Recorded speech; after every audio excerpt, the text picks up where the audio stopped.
Hey there, amazing people. I'm thrilled to have you here today. Thank you for joining us on this exploration of Josh Kahn. We hope you find it enlightening. Josh Kahn is an American author, academic, and music critic. Kahn is professor of communication and journalism and chair in cross-cultural communication in the Annenberg School at the University of Southern California. He also holds a joint appointment at USC's Department of American Studies and Ethnicity. He is the director of USC Annenberg's School of Communication, director of the Popular Music Project at USC Annenberg's the Lear Center, and co-editor of the book series Refiguring American Music for Duke University Press. Kahn serves on the boards of Dublab, Los Angeles Contemporary Exhibitions, and the Latin American Cinemateca, and on the editorial boards of American Quarterly, the International Journal of Communications, and the Journal of Popular Music Studies. He has also worked as a consultant and curator with the Los Angeles Public Library, Walt Disney Concert Hall, the Autry National Center, and the Santa Monica Museum of Art. He is a 2016 MacArthur Fellow. As we embark on the next leg of our journey, let's unpack the layers of biography and examine its core elements. Josh Kahn attended the Harvard School prior to its merger with Westlake, a private university preparatory day school in Los Angeles, and then Duke University, where he received a Bachelor of Arts in Literature in 1993. He graduated from University of California, Berkeley, with a Ph.D. in Ethnic Studies. Prior to USC, he was an associate professor of English at the University of California, Riverside. His research focuses on the arts and politics of cultural connection, with an emphasis on popular music, the cultures of globalization, the US-Mexico border, and Jewish-American musical history. In 2005, he co-founded Reboot Stereophonic, a non-profit record label dedicated to excavating lost treasures of Jewish-American music. Reboot has been featured in the New York Times and on National Public Radio. He is also a co-founder of the Idelson Society for Musical Preservation, which is named for Abraham Zevi Idelson, legendary Jewish musicologist and writer of the classic, Hava Nagila. Idelson Society is committed to the belief that music creates conversations otherwise impossible in daily life. The Society's goal is to incite a new conversation about the present by listening anew to the past, focusing on stories of hybrid identities, eclectic communities, racial dialogue, and pioneering musical style, music that forces listeners to interrogate their own identities. Dr. Kahn's October 2009 exhibit Last Exit USA at the Steve Turner Contemporary Gallery in Los Angeles focused on popular music exchanges between Mexico and the US in the years, complete with 44 album covers and 2 listening stations. According to the Los Angeles Times review of the exhibit, listening to Kahn's selections is like visiting a world both familiar and strange, a sort of parallel universe that is disorienting, eye-opening, exciting. As a critic and journalist, Kahn is a regular contributor to the New York Times, the Los Angeles Times, Los Angeles Magazine, VIBE, CW Los Angeles, the San Francisco Bay Guardian, and Boston Phoenix. Get ready to immerse yourself in the world of what is an MC if he can't rap to banda. Making music in Nuevo LA as we examine its impact and relevance. What is an MC if he can't rap to banda? Making music in Nuevo LA site journaler Tittlewood is an MC if he can't rap to banda. Making music in Nuevo La What is an MC if he can't rap to banda?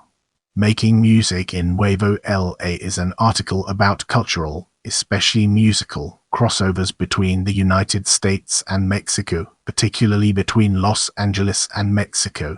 He analyzes the cultural implications and intersections in the song No Hey Manera by AKWID. To give some background, No Hey Manera was first popularized in 2003, and it aired on both KPWR 100 and 5.9, a popular rap and hip-hop station in LA, and La Cubana KBUE, one of Mexico's leading radio stations. The song samples brass and vocal samples from Banda El Recodo's rendition of the song Te Lo Pido Por Favor. Essentially, Kant argues that no Heimanera is a sufficient representation of the idea that cultural and musical hybridity is a form of authenticity, and that immigrant communities express their diaspora in an active, not passive observatory fashion. Firstly, Kant addresses the three musical layers that are contained in no Heimanera, each addressing a different slice in time and altogether forming an authentic expression and representation of a congealed history.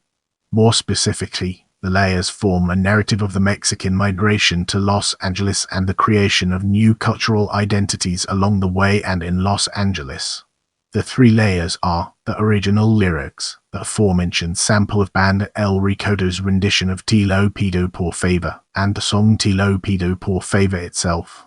The original lyrics resemble classic LA and Chicano hip-hop. Specifically, the lyrics emulate the styles of popular LA mix such as Snoop Dogg or Ice Cube, and the lyrics employ typical Spanish wordplay found in the Chicano hip-hop scene in the 90s.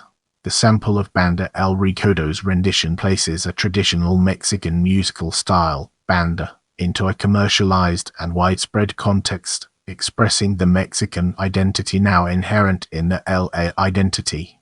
The last layer, Te Lo Pido Por Favor, written and recorded by Juan Gabriel in 1986, demonstrates the crossover between American and Mexican cultural elements, as Juan Gabriel, a symbol of Mexican music, was a product of both Mexican and American influences.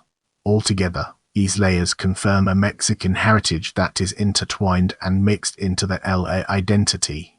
Even further, the fact that these layers can be identified inside a single song and are expressed through the young and individualized medium of hip-hop shows that AKWID does not engage in a passive reconnection to their Mexican heritage, but they are, in fact, creating their own hybrid identities that contains Mexican and American elements.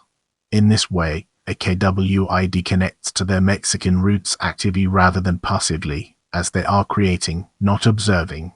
Hence, Kant argues that the musical layers and histories that can be identified in no Heimanera demonstrate an active expression of an authentic, hybrid identity. Now, let's delve into the intricacies of awards and explore its various aspects. Arts Writers Fellow with the Sundance Institute Fellow of the Acris Foundation and the Mesa Refuge 2006 American Book Award for Audiotopia, Music, Race, and America 2007 Unity Award in Media for his journalism on the U.S.-Mexico border 2007 finalist for Southern California Journalism Award. Moving forward, we'll be taking a closer look at books. Kun, J. and Montezemolo, Fahrenheit. 2011. Reassembling to Honor the Border City in the Age of Globalization. Kun, J. 2011. The Song Is Not the Same, Jews and American Popular Music. The Jewish Role in American Life Vol. 7. Annual Volume of the USC Kasten Institute. Kun, J. and Pulido, L. 2011. Black and Brown Los Angeles, A Contemporary Reader. Kun, J. and Keeling, Kelvin. 2011. Special Issue on Sound, American Quarterly. Kun, J. and Bennett, R. 2008. Kun, J. 2005. In this segment, we'll be unraveling the complexities of exhibitions and exploring its multifaceted nature. 2010 Black Sabbath, The Music of Blacks and Jews. Co-curator. Contemporary Jewish Museum, San Francisco. 2009 Jews on Vinyl. Co-curator. Contemporary Jewish Museum SF and Scalable Cultural Center LA 2009 Last Exit United States of America. Solo installation. Steve Turner Contemporary. Los Angeles, CA. As we venture forward, let's examine academic publications in detail and gain a deeper appreciation for its significance. Kun, J. 2011. Playing the Fence, Listening to the Line, Sound, Sound Art, and Acoustic Politics at the U.S.-Mexico Border. Performance in the Borderlands, A Critical Anthology. Eds. Harvey Young and Ramon Rivera Cervera. Palgrave. Kun, J. 2011. The To Honor Sound, Blues, Brass, and the musical borders of the earth. Transnational Encounters, Music and Performance at the U.S.-Mexico Border. Ed. Alejandro Madrid. Oxford University Press. Cun. J. 2011. California Soros. Boom, A Journal of California Studies. Issue 1, Volume 1. UC Press. Cun. J. 2011. The Sound of 68, Notes on the Musical Legacy of Tlatelolco. Talfo. Special Journal Issue, 1968. University of Minnesota Press. Cun. J. 2010. Black Sabbath. Liner Notes Essay. Black Sabbath, The Secret Musical History of Black Jewish Relations. Idelson Society for Musical Preservation. Cun. J. 2010. El Disco es Cultura. The Record, Contemporary Art and Vinyl. Ed. Trebuchet. Cun. J. 2010. To Honor and the Borders of Race. The Blackwell Companion to Los Angeles. Ibs. William de Barrel and Greg Hayes. Cun. J. 2009. Haben or die Auervi Irvi, The Music of Jewish American Food. Kosher and Company Exhibition Catalog. Jüdisches Museum Berlin. Cun. J. 2009. The Sound of the Desert Sublime. Convergence, Special Issue on the Somic West. Ed. Stephen Aaron. Cun. J. 2009. Muzzle Tov, Miss Amigos. Liner Notes Essay. One Kale and His Lanceman, Muzzle Tov, Miss Amigos. Idelson Society for Musical Preservation. Cun. J. 2007. Abby the Fishman, On Masks, Birthmarks, and Hunchbacks. In East. Weisbard ed. Listen Again, A Momentary History of Pop Music. Durham, NC and London, Duke University Press. Cun. J. 2005. Bagels, Bongos, and Yiddish Mambos, or the Other History of Jews in America. Jofa, an interdisciplinary journal of Jewish studies. Cun. J. 2004. File under Post Mexico. Aslan. Cun. J. 2004. What is an MC if he can't rap to banda? Making Music in Nuevo LA American Quarterly. Cun. J. 2002. Two Turntables and a Social Movement, Writing Hip-Hop at Century's End. American Literary History. Cun. J. 2002. Introduction to By Mickey Katz. Cun. J. 2000. The Oral Border. Theatre Journal, 52, 121. Remember, knowledge is power. Keep learning, growing, and exploring.